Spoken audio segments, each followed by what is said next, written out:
Oh, it's you. Is everything okay?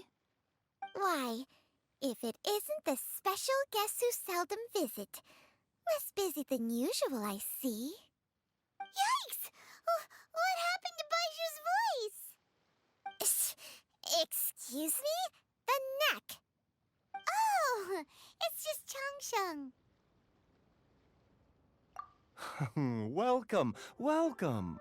Here to procure an herbal remedy, I presume? No. We actually came for the conversation this time. We're here to talk food.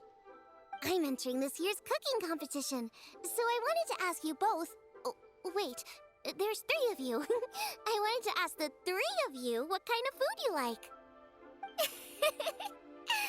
Most astutely self-corrected. We shall surely supply our assistance. You need to know what food I like? It's all the same. No flavor. Chi-Chi has some gustatory dysfunction and can't taste any food. Make no mistake, she's not being uncooperative.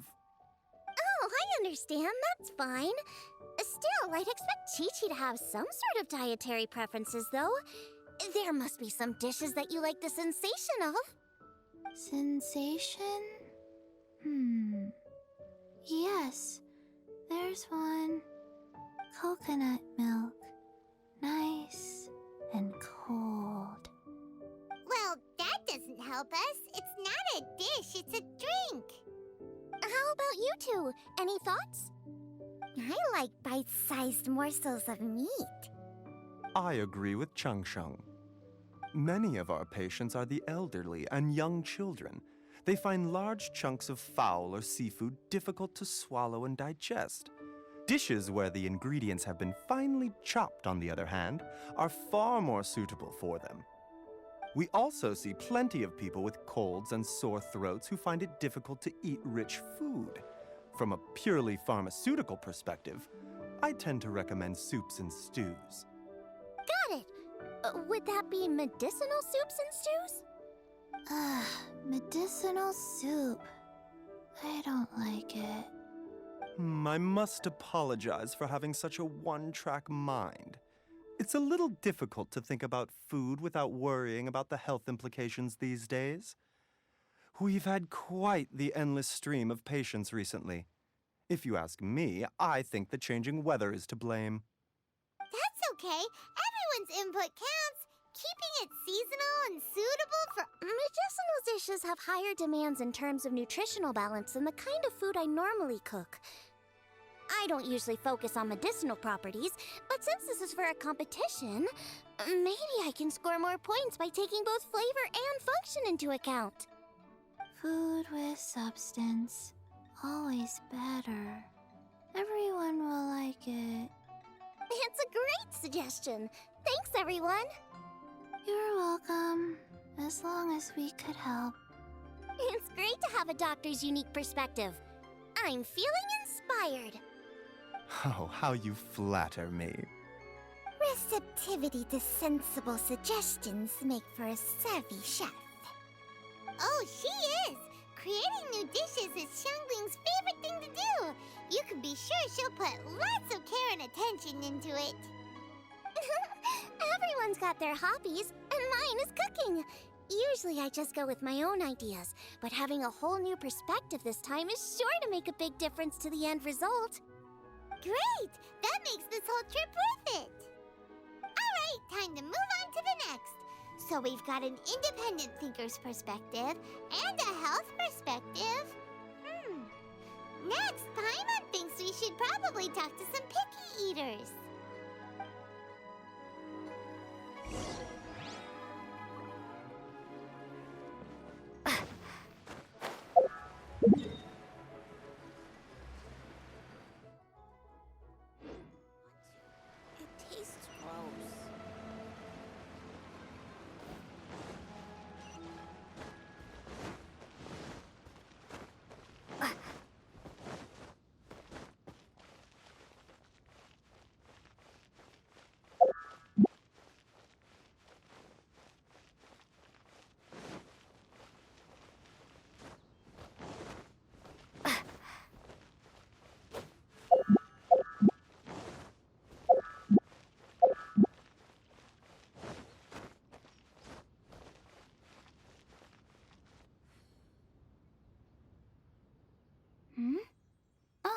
It's the Traveler in Paimon. Greetings, friends. It's been a while. Hey, what brings you here? Has something happened? What's with this great big stone on the ground? Long story. So, just to confirm, I will assume responsibility for handling this stone of unknown origin. Any objections? None here. You know how to get things done, Kuching. As long as it's with you, I can rest easy knowing that it's in safe hands. Should I take this to mean that you doubt the relative safety of leaving this in the hands of the Tianquan? Huh? Well, for starters, Kuching is the one who's always out running errands, rain or shine. Besides, you don't seem to give a wooden more about this whole thing anyway, so what's it to you? I was merely joking. You mean by no means. You wish to know about the stone, I presume.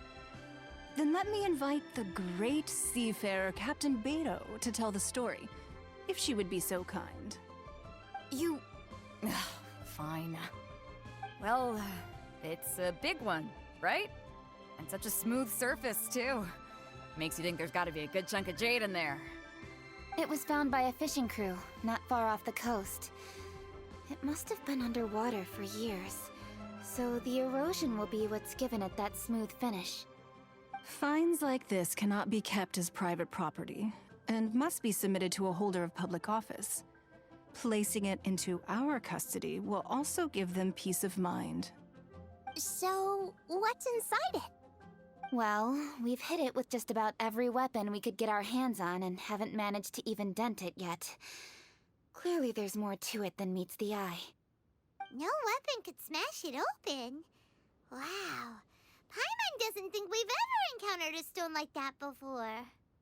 Kuching has taken an unusually keen interest in this giant stone, which is why we are leaving the matter in her capable hands. Let's put that aside for a second. Traveler, what brings you here? Were you looking for someone? Actually, we were looking for all of you. We need all hands on deck here. Oh? Hopefully not because there's been some sort of cataclysmic event. No, nothing like that. Paimon's just getting carried away. I just wanted to ask everyone about their food preferences. Food preferences? That's a little unexpected. I have rather simple tastes. Precise, pure, smart, and sophisticated. That is all I require. That's your idea of simple, huh? I summed up my culinary requirements in 4 words. Is that insufficiently simple for you? A few weeks out on the open ocean would fix your flawed definition of simplicity, let me tell you that. What about you, Beto? Me? If it's freshly cooked and piping hot, that floats my boat. If it's got a little chili pepper in there too, I'm one very happy captain. Paimon thought you would have said bar food. Oh, bar food works too. As for me, it's got to be seafood. Okay, got it.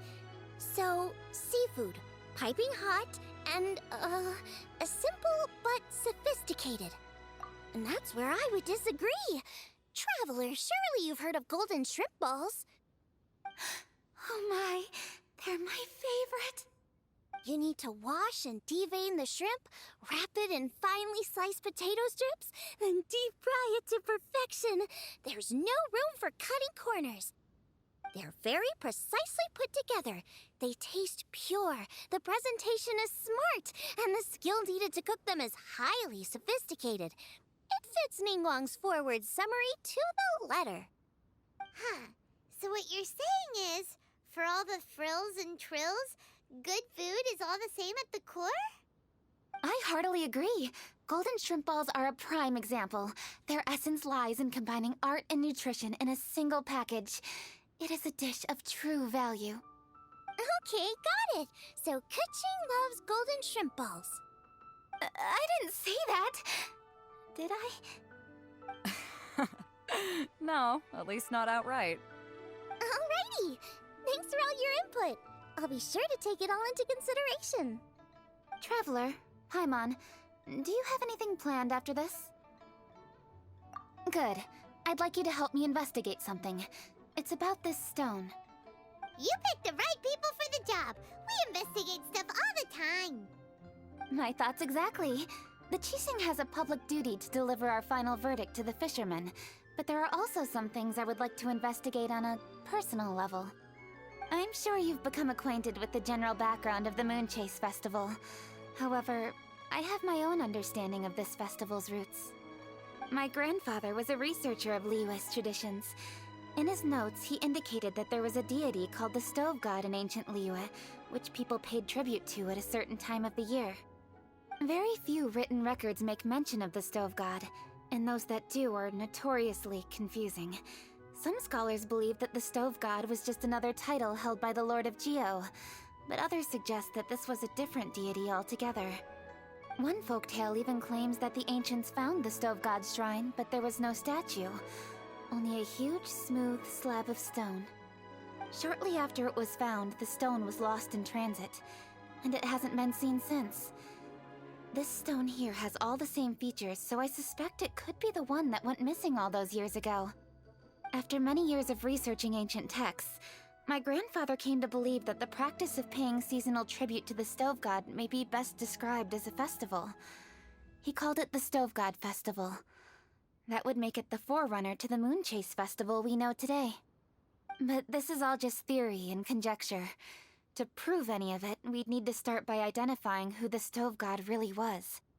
Now that Rex Lapis has passed on, and Liyue has entered the age of humankind, his successor should continue. That's why I think the responsibility for this situation should fall to me. It's a chance to shed light on our history, revitalize an ancient tradition, and possibly prove my grandfather's hypothesis along the way. With any luck, we'll nail all three in one fell swoop. It was just a couple of days ago that we received this stone, right after we decided to use food as the central theme for this year's festival. It makes me wonder. Maybe a divine will is at work behind all of this. 3 birds with 1 stone, huh? That's pretty efficient, even for cooking.